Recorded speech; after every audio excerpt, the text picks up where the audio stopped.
Sejam muito bem-vindos ao nosso webinar Saiba Tudo sobre o CIFID. Hoje temos o prazer de ter connosco o António Rocha e Silva, partner do Fundo Explorer, que irá explicar melhor o funcionamento do CIFID sobre uma perspectiva de investimento em fundos de ID e a sua forma e como se posicionam. Olá António, como estás? Muito bem-vindo. Olá, bom dia a todos. Bom dia, António, tudo bem? Tudo ótimo.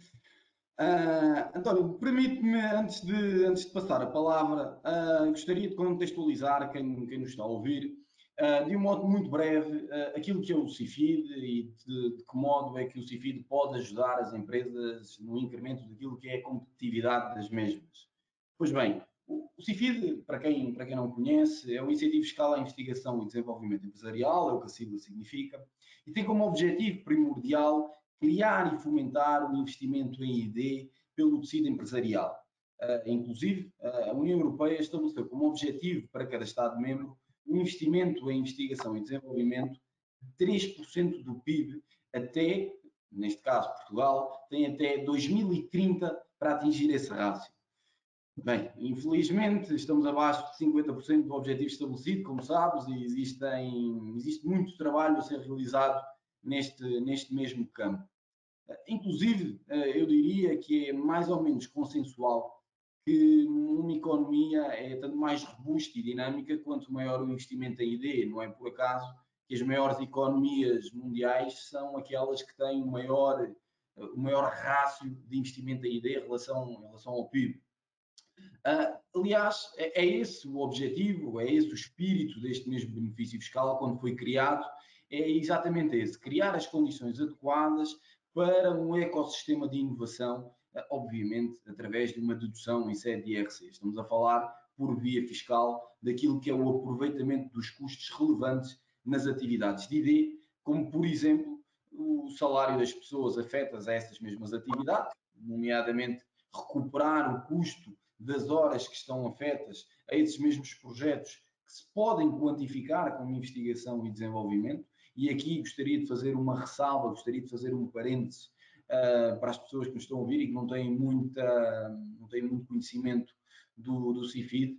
Quando eu digo investigação e desenvolvimento, parece que efetivamente está só, de algum modo, restrito a determinadas empresas. Pois bem, nós, felizmente, temos desde grandes empresas que têm efetivamente um departamento de investigação e desenvolvimento, até empresas familiares que têm 2, 3, 4 pessoas que não de um modo muito estruturado estão afetas e têm dentro daquilo que é as suas tarefas pensar na melhoria de processos. Eu costumo sempre dizer, quando estou a falar com os meus clientes, fazer mais com menos, melhoria de processos, porque a investigação e desenvolvimento pode estar na criação de um novo produto, mas também pode estar, obviamente, na melhoria de processos, volto-me a repetir. Além dos salários das pessoas que estão afetas a esses mesmos projetos, que já dei nota de alguns, a contratação de entidades, como por exemplo universidades, é também uma despesa muito, muito relevante no âmbito daquilo que é o apuramento do benefício fiscal.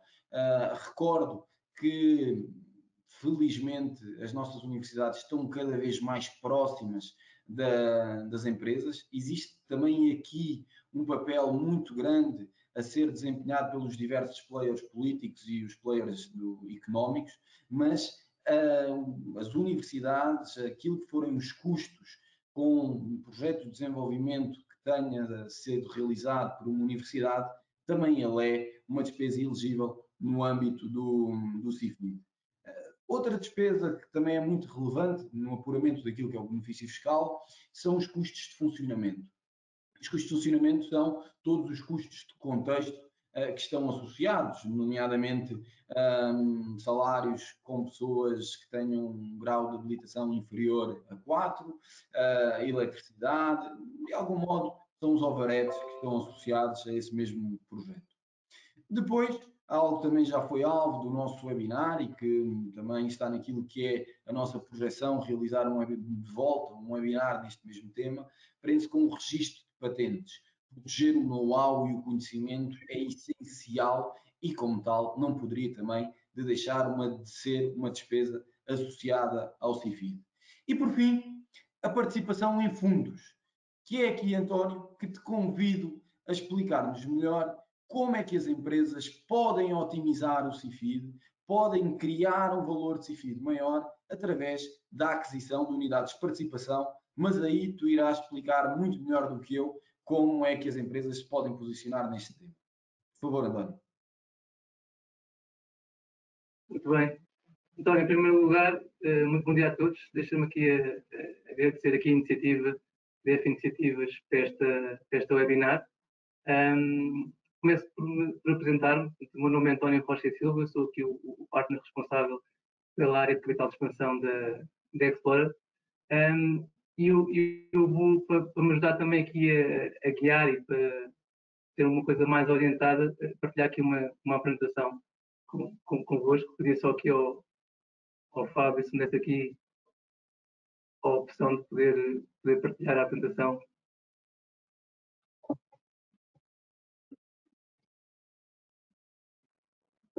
Muito bem. Pronto, eu antes de entrar aqui num tema em maior detalhe dos fundos associados ao CIFID e mais em concreto aqui do fundo que nós levantámos no ano passado, aproveito só para fazer aqui uma breve introdução e enquadramento relativamente de quem é que nós somos enquanto Ecotech Explorer. Portanto, a Explorer é uma sociedade de capital de risco, é a primeira independente a ser criada em Portugal. Nós fomos fundados em 2003 pelos sócios fundadores Rodrigo Guimarães e a Elizabeth Hotfield.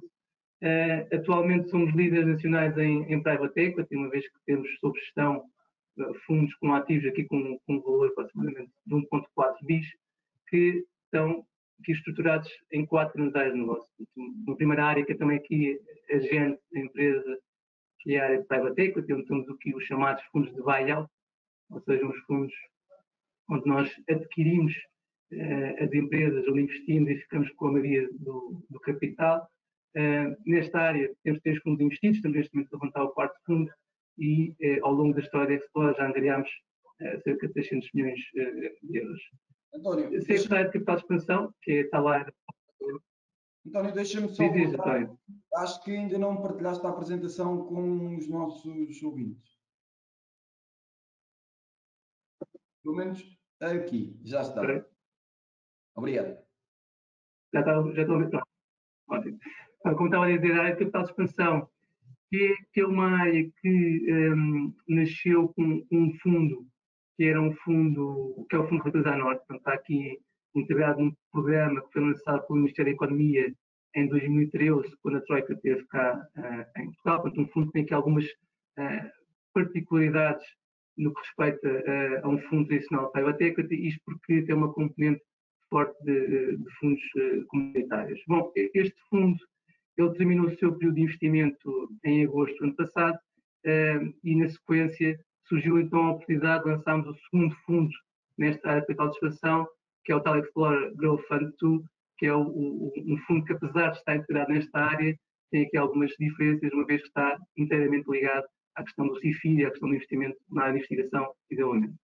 Depois temos uma área também de turismo, temos aqui um conjunto de hotéis sob acompanhamento, atualmente avaliados em pouco mais de 800 milhões de euros, e finalmente uma área de real estate, onde temos um fundo com um investimento inicial de 200 milhões de euros. Pronto, isto só para vos dar aqui uma fotografia muito rápida de quem é que nós somos atualmente. Pronto, relativamente aqui ao novo fundo que nós levantámos e tendo um bocadinho naquilo que foi a introdução que o António Valente fez, de facto, Portugal tem vindo aqui a registrar uma evolução muito significativa daquilo que é o investimento por parte das empresas na área de investigação e desenvolvimento. Portanto, isto é factual, portanto, os números assim o conferem, mas eu diria que mais do que os números, aquilo que nós vivemos no acompanhamento diário das nossas participadas, do nosso portfólio, é que, de facto, as empresas sentem uma necessidade cada vez maior de investirem nesta área para se diferenciar e para serem cada vez mais competitivas num panorama que é cada vez mais global, como todos sabemos. E, apesar desta tendência, o que este gráfico demonstra de uma forma bastante elucidativa é que existe aqui um gap ainda muito grande entre aquilo que é o volume de investimento em ID, em porcentagem do PIB de Portugal, quando comparado com a média europeia ou com países mais competitivos, como sejam o Japão ou os Estados Unidos. E, pronto, e foi um pouco na sequência disto que a própria Comissão Europeia, como o António tinha referido há pouco, definiu este objetivo bastante ambicioso, porque de facto estamos a falar mais do que dobrar o valor atual em pouco mais de 10 anos, mas é um objetivo que o próprio Governo e o Estado têm todo o interesse em atingir, e essencialmente por duas razões. A primeira, porque atingir significa realmente que as empresas estão a investir mais em investigações de alimento e, portanto, vão contribuir para uma maior competitividade do país. E segundo ponto, também é muito importante, que é o atingimento ou não destas verbas, depois também vai condicionar e impactar aquilo que é a distribuição de fundos pela Comissão Europeia aos diferentes Estados-membros. E, portanto, é nesta sequência que o Governo tem vindo a criar aqui um conjunto de programas de incentivo que visem precisamente aumentar o investimento em ED. É aqui que aparece o CIFID, que dentro destes programas ganha aqui um particular destaque, essencialmente por duas razões também. A primeira é que, de facto, do ponto de vista do benefício fiscal, ele é realmente altamente atrativo do ponto de vista económico, uma vez que permite uma dedução diretamente à coleta da IRC, que pode ir até 82,5% das despesas. E segundo ponto, e aqui a FTA pode estar também novidade, que é o facto de ele ser elegível, de acordo com o decreto-lei, para fundos de capital de risco. Okay? E o que é que isto significa? Isto, no fundo, significa que empresas que tenham ou não no seu negócio a possibilidade de investir em projetos de ID, ao investirem no fundo, ficam automaticamente elegíveis para ter o benefício fiscal. Ou seja, é como se o investimento, no fundo, fosse o seu próprio projeto de investigação de aluno. Obviamente que isto tem um pressuposto, o pressuposto é que depois o fundo há de investir em empresas que se dediquem à investigação de alimento e, portanto, isto é aqui um mecanismo utilizado para dinamizar e para aumentar o investimento. Eu acho que também é importante realçar que este tipo de programas, este tipo de mecanismo nasceu originalmente no Reino Unido, teve resultados bastante satisfatórios. Existem grandes empresas hoje que nasceram precisamente com investimentos deste tipo de fundos. Foi trazido de Portugal já há algum tempo e em 2017 surgiu o primeiro fundo associado então ao CFI. Muito rapidamente, sem querer entrar aqui em pormenores muito técnicos, mas só para vos dar uma visão como é que o CFI funciona. Portanto, ele tem duas taxas, portanto, tem uma taxa fixa de 32,5% e depois uma taxa incremental de 50%. E é o somatório destas duas que dá os tais 82,5%. Esta taxa incremental tem aqui duas condições. Uma primeira em que ela incide sobre um máximo de 3 milhões. O que é que isto quer dizer? Vamos imaginar que o investidor investe 4 milhões, o que vai acontecer é que vai ter um benefício de 82,5% vezes 3 milhões e sobre o milhão remanescente tem apenas a taxa fixa de 82,5%. A segunda condição é que os 50% incidem sobre aquilo que é o acréscimo do investimento realizado no período face à média dos últimos 2 anos. Portanto, em termos daquilo que maximiza o benefício fiscal, o ideal é não ter investimento no âmbito do CIFID nos últimos 2 anos. E, portanto, neste exemplo que nós trazemos aqui, assumindo o benefício fiscal máximo, quando o investidor investe 1 milhão, na prática ele recebe um crédito fiscal de 82,5%, 825 mil euros, é como se o investimento líquido dele fosse apenas 17,5% e, portanto, 175 mil euros. Okay? Mas a verdade é que o investidor, quando investe no fundo, para além de receber o seu crédito fiscal, recebe também um ativo financeiro respeitante às unidades de participação que subscreve do fundo. E, portanto, o que nós estamos a simular nesse quadro da direita é se o fundo tiver uma performance de um ativo de 5%, que se diga, já agora que é um cenário conservador daquilo que é o mundo private equity, ainda assim mesmo neste cenário o investidor multiplica o seu investimento líquido por 7 vezes. Ou seja, há aqui um racional económico de facto bastante interessante e que obviamente está relacionado com o facto do investidor ter o benefício fiscal à cabeça. Mas aqui é muito importante que percebam que, mesmo do ponto de vista do Estado, do Governo, há um racional económico para isto, ok? Porque, obviamente, que o Estado vai abdicar de uma parte da sua receita fiscal. Okay? Sendo que aqui, só para vos dar também uma noção, o IRC, na totalidade da receita fiscal, tem aqui um peso que varia entre 10% a 12%. Mas a verdade também é que o Estado acaba por ir buscar esta parte que abdica outro tipo de impostos. Porquê? Porque o fundo depois vai investir em empresas e em projetos de investigação e desenvolvimento. Estamos a falar de projetos que envolvem CAPEX, portanto, CAPEX tem IVA associado. Estamos a falar de contratação de pessoas altamente qualificadas, ou seja, mais IRS e mais segurança social para o Estado. E depois a própria contribuição dos projetos para a melhoria dos resultados da empresa e, portanto, mais IRC. E, se calhar, mais óbvio do que isto tudo, é também a contribuição que os fundos, ao investir em empresas, que vai ter para o atingimento daquela meta que foi definida pela Comissão Europeia, que também impacta depois nas verbas que são disponibilizadas em Portugal. Portanto, isto para vos dizer que, de facto, mesmo do ponto de vista do Estado, para além de criar esta dinâmica na economia, existe um racional económico em que ele acaba por compensar via outros impostos. Duas notas também aqui importantes. Uma primeira que é o crédito fiscal que o investidor obtém quando investe no fundo tem uma duração de 8 anos. O que é que isto significa? Vamos imaginar, neste exemplo, que o investidor, no ano em que investe 1 milhão, tem uma coleta de IRC de 500 mil euros e, portanto, como recebeu 825 mil euros de crédito fiscal, vai abater os 500 mil e os 325 mil que sobram ficam no seu balanço como se fosse um ativo por imposto diferido que pode utilizar nos 7 anos seguintes. Uma outra nota que gostaria de dar a respeito disto, que é, como vos disse, o investidor, quando investe no fundo, paga o crédito fiscal, tem o tal ativo financeiro que também fica no seu balanço, respectivamente aos OPIs. E, portanto, vamos imaginar aqui um cenário que eu diria altamente improvável, mas que eu acho que tem que ser posto do ponto de vista de quem poderá investir no fundo, que é um cenário em que o fundo perde todos os investimentos que vai realizar. Portanto, nem sequer estou a falar de ter uma rentabilidade zero, estou mesmo a falar de perder todos os investimentos, porque seria um cenário que nunca aconteceu na história de private equity em Portugal, mas vamos imaginar. Mesmo nesse cenário, o que acontece é que aquele 1 milhão de ativo financeiro pode ser levado em paridade que é dedutível fiscalmente. E, portanto, na perspectiva da empresa ter lucros, ainda vai ter uns 21% ou 21,5% sobre esse 1 milhão, que inclusivamente é superior ao investimento líquido de 7,5%. Ou seja, mesmo num cenário catastrófico, o risco do investidor diria que é grande.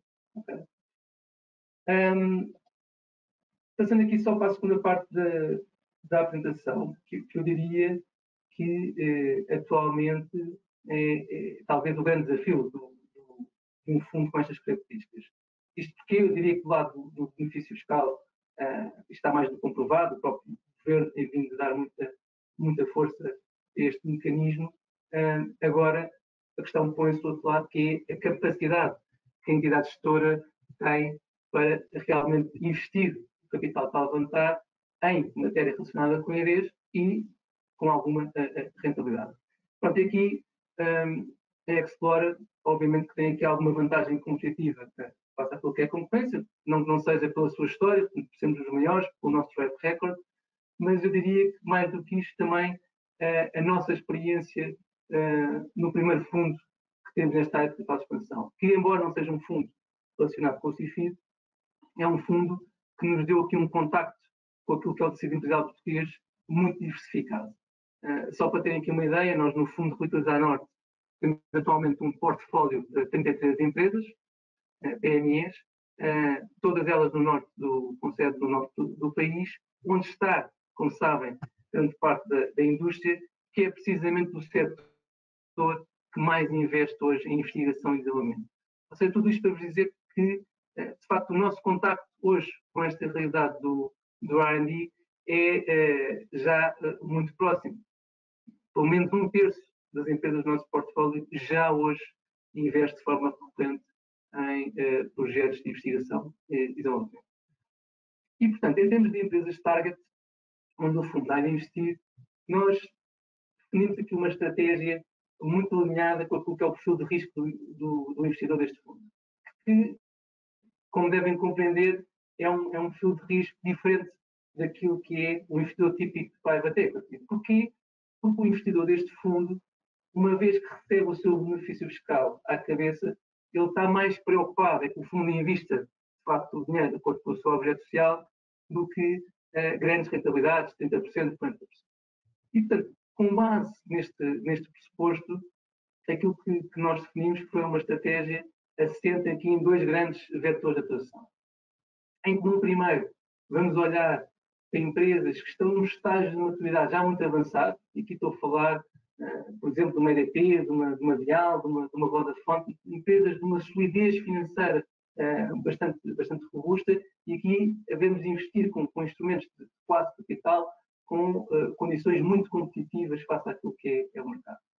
Numa segunda componente de atuação, aí vamos olhar para aquilo que nós chamamos do capital de expansão puro e duro, portanto, empresas que já estão estabelecidas no mercado, que já têm alguma maturidade, mas que se encontram num pico de crescimento do seu negócio e veem em nós não só um parceiro financeiro, mas também um parceiro estratégico para o crescimento e para valorizar a empresa. E, portanto, quando isto em termos de instrumentos, nós vamos utilizar tanto instrumentos de equity como híbridos, como, por exemplo, sejam umas obrigações convertíveis.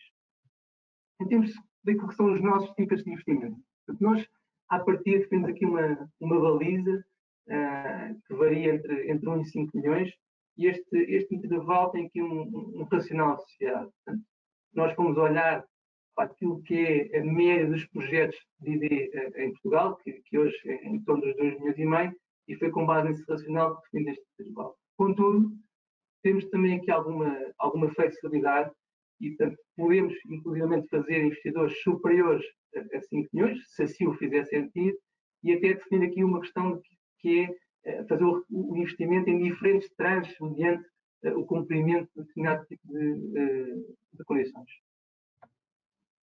Em termos daquilo que é o nosso acompanhamento, eu diria que aqui é onde está o nosso maior valor acrescentado a partir do momento em que nos tornamos sócios de capital das empresas onde investimos. De facto, nós, quando entramos para o capital das empresas, o nosso objetivo é contribuir o mais possível para a valorização das empresas e, indiretamente, para a valorização da nossa participação, da participação do fundo, e, portanto, tudo aquilo que fazemos no período em que somos sócios é precisamente de promover as mais-valias na empresa. Como é que o fazemos? Em primeiro lugar, utilizando aquilo que é a nossa experiência dos últimos 17 anos a acompanhar empresas de diferentes dimensões, diferentes realidades, portanto, contribuir para aquilo que é a definição da estratégia, a avaliação de investimentos, como ir para um determinado mercado, portanto, tudo aquilo que ajude no acompanhamento e na gestão da empresa. Depois, outro ponto também muito importante é aquilo que é a promoção de sinergias que fazemos entre empresas da esfera da Explora. Reparem que naquelas 4 áreas de negócio que eu apresentei no início, nós acabamos por ter aqui quase 50 ou mais de 50 participadas sobre acompanhamento. E, portanto, é muito natural surgirem oportunidades de negócio entre elas e até oportunidades, muitas vezes, de redução de custos por efeito de escala. Finalmente, em termos de duração, o fundo ele tem 8 anos de maturidade, com possibilidade de ser estendido por mais 2 anos, se os investidores assim o entenderem, e destes 8 anos, os primeiros 5 são um período de investimento.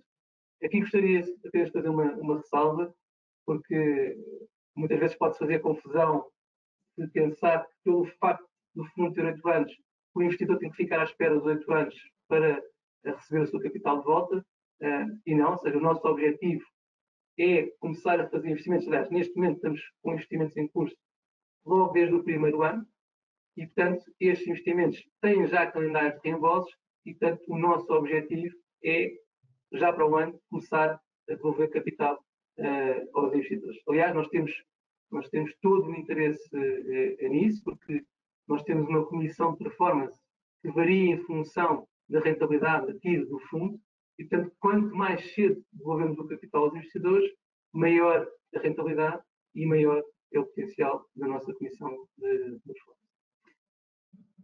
E, portanto, no que diz respeito aqui ao mecanismo e aos fundos de capital de risco associado ao CIFID, 3 grandes mensagens que gostaria que tivessem. Portanto, a primeira é, mais do que aquilo que possam pensar, que é uma intenção, não é uma intenção, é uma necessidade. Portugal tem efetivamente que aumentar o investimento em ID nos próximos anos. Não só pela questão da meta que foi definida pela Comissão Europeia, mas eu diria mais para as empresas serem realmente competitivas num panorama global, têm que de facto investir mais nesta área.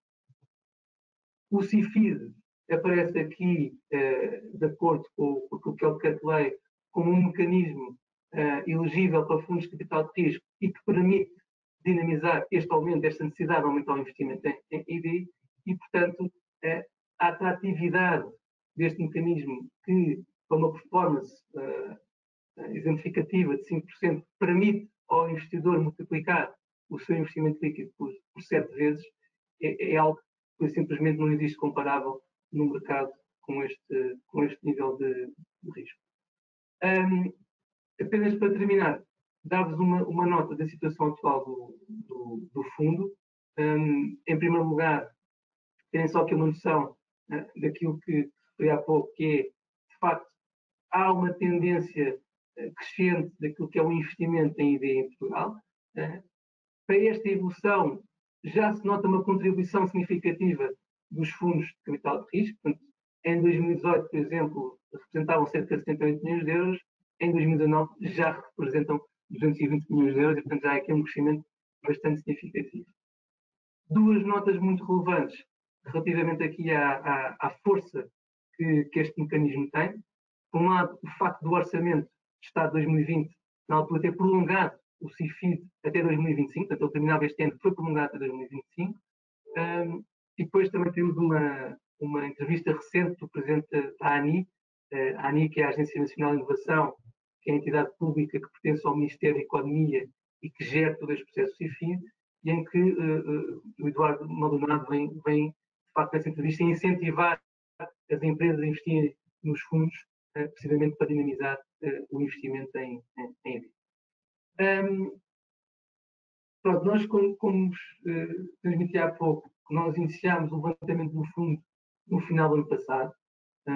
As coisas, felizmente, correram bastante bem. Portanto, nós levantámos 47 milhões de euros, distribuídos por 116 investidores dos mais variados setores, o setor imobiliário, desde o setor têxtil, hoteleiro, empresas de vinhos, muito diversificado.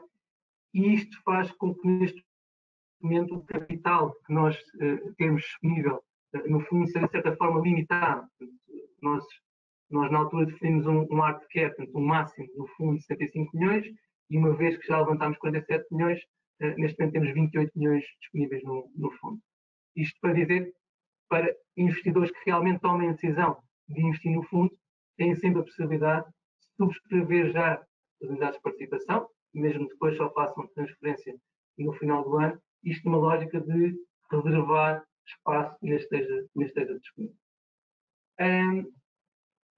No que diz respeito à parte do investimento, felizmente as coisas também estão a correr bem. Nós temos tido aqui um volume de atividade de reuniões com potenciais bastante interessante, e, inclusivamente, neste momento temos em capital comprometido para investir até ao final deste ano 2020 praticamente 30% do fundo, o que, para primeiro ano de investimento, é de facto bastante interessante. Aqui tem alguns exemplos de empresas, obviamente por questões de confidencialidade não posso partilhar os nomes, mas basicamente estas 4 empresas, todas as empresas onde nós vamos investir até ao final do ano, nos diferentes setores, e são empresas que de facto têm aqui alguma não tem bastante segurança ao nível da sua solidez financeira. E pronto, isto depois é a nossa ficha técnica do fundo, mas eu diria que relativamente ao funcionamento do mecanismo de fundos de capital de risco e em particular daquilo que é o fundo que nós levantamos e a nossa estratégia de investimento, diria que é isto e portanto agora teria todo o gosto de responder a questões que possam ter. António, já temos algumas questões e eu vou tentar, ou vamos tentar responder a elas, todas elas, e desafio todas as pessoas que nos estão a ouvir a fazerem qualquer tipo de questão que haja e que sintam a necessidade de ser esclarecida. Mas eu, se não te importas, gostaria de começar e dar o pontapé de partida relativamente a uma questão que acredito que mais cedo ou mais tarde iria ser colocada. Como sabes, existe a proposta de Orçamento de Estado e nesta mesma proposta de Orçamento de Estado vem algumas alterações que inclusive hoje vêm nos mídias, em alguns jornais de referência. Portanto, a questão que coloco é como é que vês ou qual é que é a tua opinião relativamente às alterações propostas em Orçamento de Estado para 2021? Muito bem, António, é uma excelente pergunta, de facto está na ordem do dia e para começar, de facto, é uma ótima pergunta. Bom, eu acho que, em primeiro lugar, é importante que fique claro que se trata ainda de uma proposta de lei, portanto, ainda não é definitivo e nós acreditamos até que há ali pontos que realmente são de muito difícil interpretação e, portanto, nós acreditamos que até à publicação da lei propriamente dita vão haver clarificações relativamente a alguns aspectos. Isto é o primeiro ponto. Segundo ponto, isto, pronto, inclusivamente já vimos pelos nossos assessores fiscais, tudo aquilo que são as alterações propostas, independentemente de ficarem como estão agora, só têm impacto naquilo que seja capital levantado a partir de 2021. Ou seja, isto faz parte da Constituição Portuguesa, portanto, a lei fiscal não é retroativa, portanto, seria inconstitucional e, portanto, tudo aquilo que seja dinheiro levantado em 2019 e 2020 no âmbito destes fundos está ao abrigo da lei de 2019 e 2020. Portanto, não se aplicará.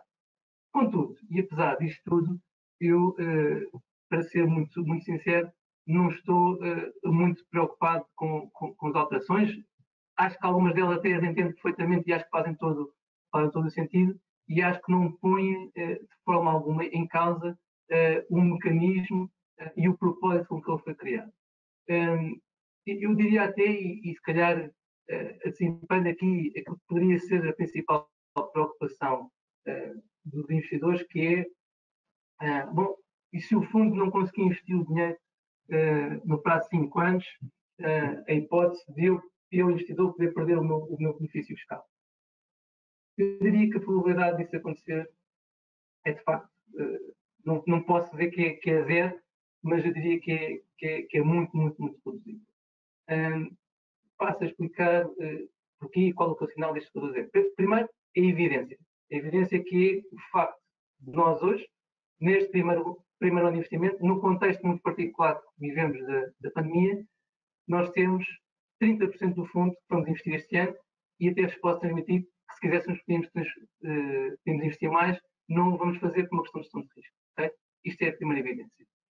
Segundo, vamos pensar no seguinte. Em 2019, investiu-se em ID em Portugal cerca de 1,2 bis. Okay?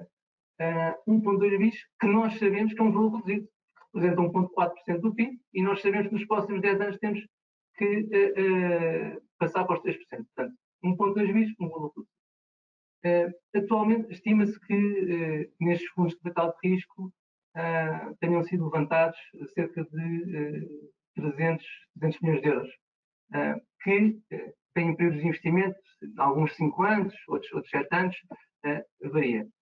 E, portanto, estamos a falar que isto dá uma média por ano de cerca de 50 milhões de euros. Portanto, estamos a falar que os fundos têm que investir 50 milhões de euros por ano numa base de 1,2 bis, que é uma base pequena.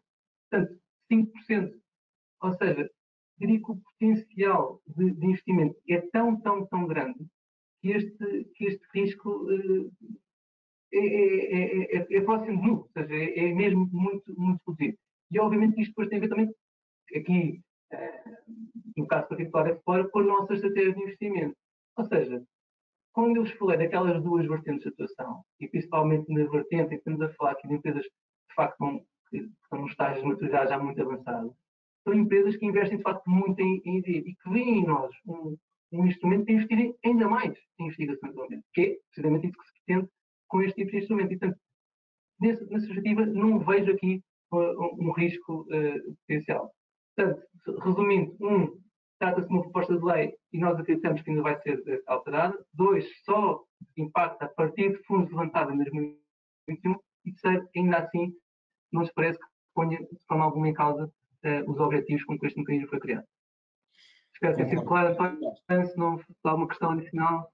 Se me permites dar a minha opinião relativamente à proposta de lei, acho que a proposta de lei está confusa e estão a criar burocracia. Nós, infelizmente, em Portugal temos uma tendência para criar burocracia em coisas que não fazem sentido e, mais uma vez, se prova que estão a criar barreiras àquilo que é com que o valor ou esse montante levantado pelos fundos chega à economia real no momento em que mais precisamos.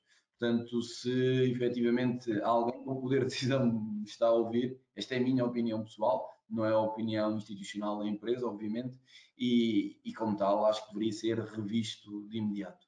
Mas feito este parênteses, há uma pergunta do Ricardo Moura que está dirigida a ti, nomeadamente se há valores mínimos de investimento e quais os pressupostos de base que as startups têm de cumprir para ter investimento deste fundo em concreto.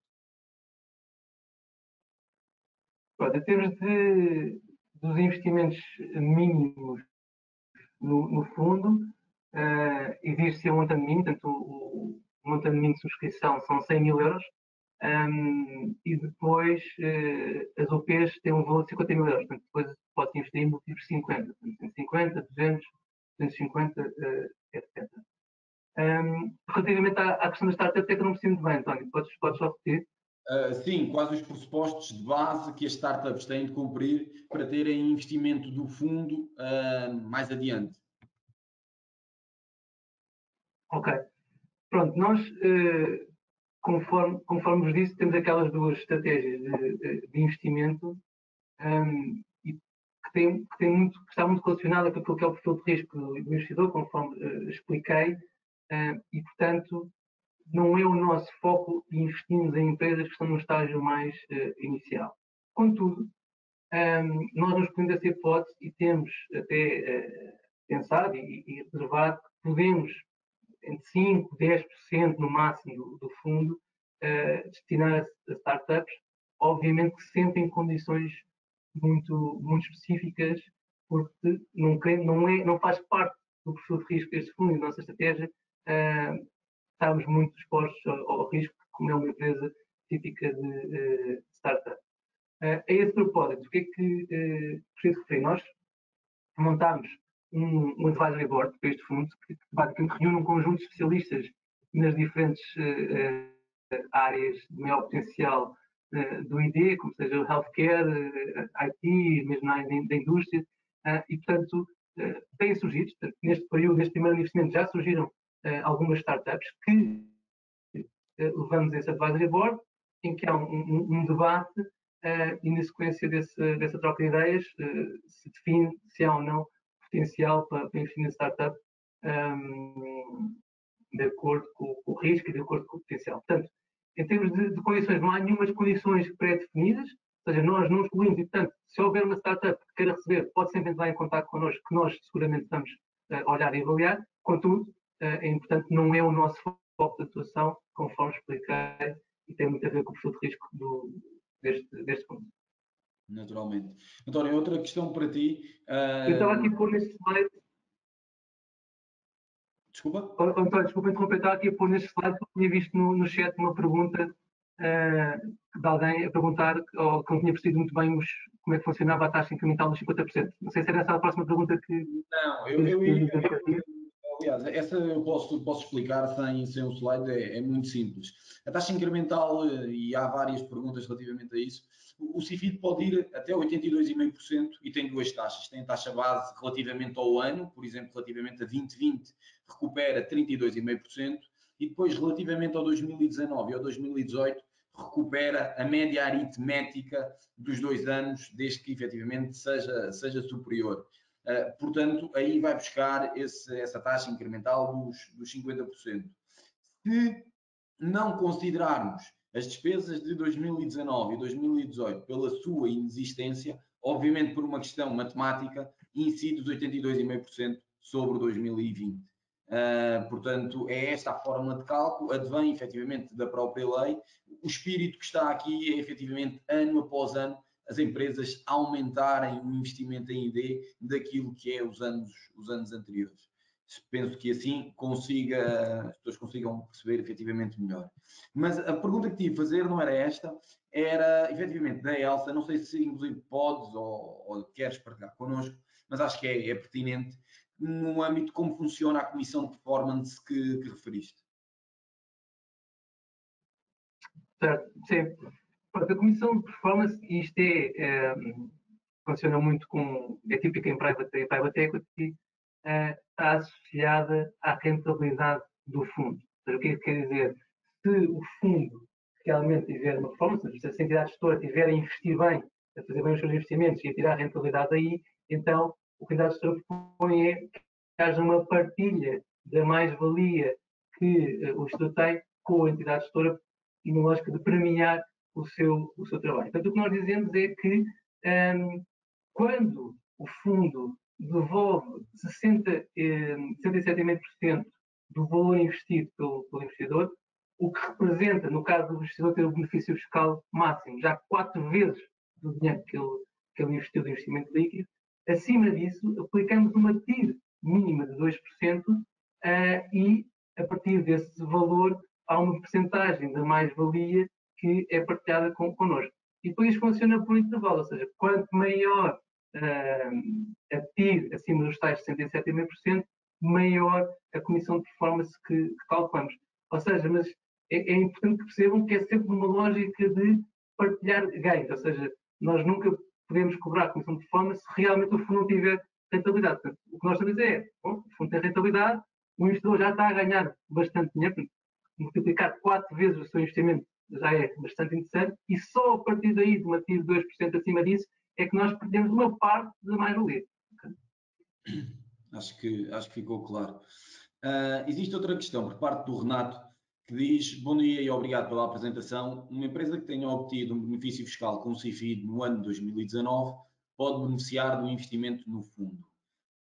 Se me permites, eu aqui até poderei adicionar e depois, obviamente, terás a oportunidade de explanar também aquilo que é a tua opinião. Renato, pode e deve, ou seja, aqui o objetivo é utilizar em conjunto. As empresas fazem de um modo contínuo aquilo que é a recuperação salarial dos projetos internos no âmbito de investigação e desenvolvimento e inovação.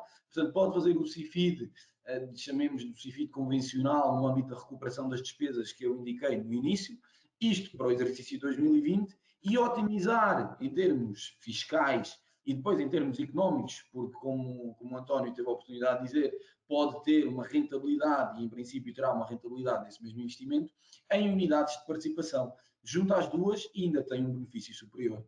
António, queres adicionar alguma coisa relativamente a isto?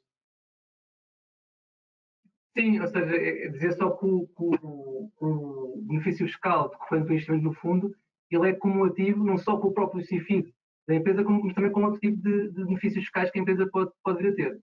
Okay? Portanto, ele em nada impacta no tipo de benefícios.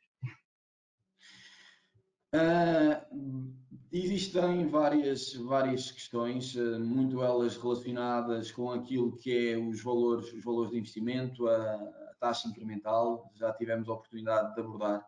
Eu ia, e até porque efetivamente já estamos quase no fim, gostaria apenas de responder aqui a algumas perguntas que ainda o João Perna nos está a colocar relativamente ao Orçamento de Estado 2021 e depois dar por encerrada esta nossa sessão. O João Perna pergunta: quais os critérios de elegibilidade das empresas financiadas, nomeadamente reconhecimento de idoneidade e reconhecimento de empresa dedicada à ID, nos termos da Portaria 195 de 2018, mais 6 anos? E depois pergunta outra, mas se calhar esclarecemos já esta. Nomeadamente, e António, se calhar passo a palavra a ti e depois poderei completar, nomeadamente quais os critérios de elegibilidade das empresas financiadas? Ok. Pronto, nós, mais uma vez, relativamente àquelas duas componentes de estratégia de atuação que temos, definimos aqui um conjunto de critérios mais da ordem financeira, que tem a ver com margens EBITDAs, ratios net debt EBITDA, etc. Aí, juntamente com este tipo de critérios financeiros, vamos sempre olhar para empresas que já têm um histórico de CIFIs, ou de inovação, ou de projetos Portugal 2020, numa lógica de serem empresas que nós já sabemos que, de certa forma, se dedicam à investigação e desenvolvimento. O tema do certificado, na realidade, é um requisito legal, e, portanto, nós não podemos investir em empresas que não tenham esse certificado. É um processo que tem que ser feito e que pode até, inclusivamente, ser assessorado por uma empresa como a F Iniciativas, e que tem que ser devidamente credenciado pela ANI. Posso-vos dizer que destas empresas nós vamos investir, só uma delas é que já tinha o certificado, portanto, todas as outras teve que se obter o certificado, e em todas elas obtivemos já esse certificado, portanto, o que revela exatamente esta estratégia que está a dizer, que é, antes de abordar as empresas, sabemos que são empresas que já têm histórico de ideia, que têm potencial de ação de ideia. Portanto, o certificado não é rocket science, mas, de facto, é atribuído a empresas que têm este potencial, como assim tem que ser. E eu iria adicionar o seguinte, relativamente ao reconhecimento de idoneidade. Como tu bem disseste, António, nós temos vindo a cada vez mais ter pedidos ou solicitações no âmbito de realizarmos e elaborarmos o reconhecimento de idoneidade das empresas. Portanto, caso sintam essa necessidade, por favor, contactem-nos e estejam à vontade. Mas o reconhecimento de idoneidade também permite algo, em termos comerciais, muito, muito importante, que é o seguinte.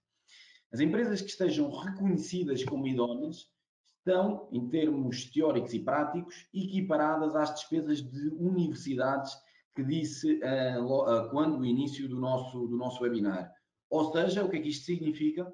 Significa que a despesa é elegível na totalidade do CIFID dos vossos clientes. Portanto, vocês fazem um projeto de ID e vão faturar ao vosso cliente e o cliente pode colocar aquilo no CIFID dele. Portanto, de algum modo, tem um benefício fiscal sobre aquilo que é a fatura da empresa que esteja reconhecida como idónea, e isto pode ser um excelente argumento comercial para, obviamente, incrementar aquilo que todas as empresas querem, que são as vendas e, posteriormente, a faturação. O João ainda tem aqui outra questão, uma questão um bocadinho mais técnica, vou ler toda, nomeadamente qual o nosso entendimento da linha A do número 7 do artigo 38, incluído na proposta de orçamento de Estado, que é a seguinte: caso as unidades de participação nos fundos de investimento sejam alienadas antes do decorrido do prazo de 5 anos, contados da data de aquisição, ao IRC do período de alienação é adicionado um montante que tenha sido deduzido à coleta na proporção correspondente ao período em falta, acrescido dos correspondentes juros compensatórios. António, queres explicar um pouco melhor esta limitação? Sim. Sim. Ou seja, isso foi até uma alteração que saiu ainda em 2020, que é os investidores que adquirem as unidades de participação têm um período de 5 anos para ficar com as unidades de participação. Eles não podem transacionar as unidades de participação antes desse período, senão correm o risco de perder o benefício fiscal correspondente. Pronto, isto é algo que, no nosso entender, não tem qualquer tipo de impacto para o investidor, porque, como eu disse, aqui o nosso objetivo é, ao longo dos primeiros anos, ir logo devolvendo o dinheiro que vamos investir nas empresas aos investidores. Portanto, a nossa perspectiva é que até antes dos 5 anos, o investidor, além do benefício fiscal que obteve logo no momento em que investiu, já tenha recuperado o seu investimento, recolhendo os investimentos que o fundo vai fazer.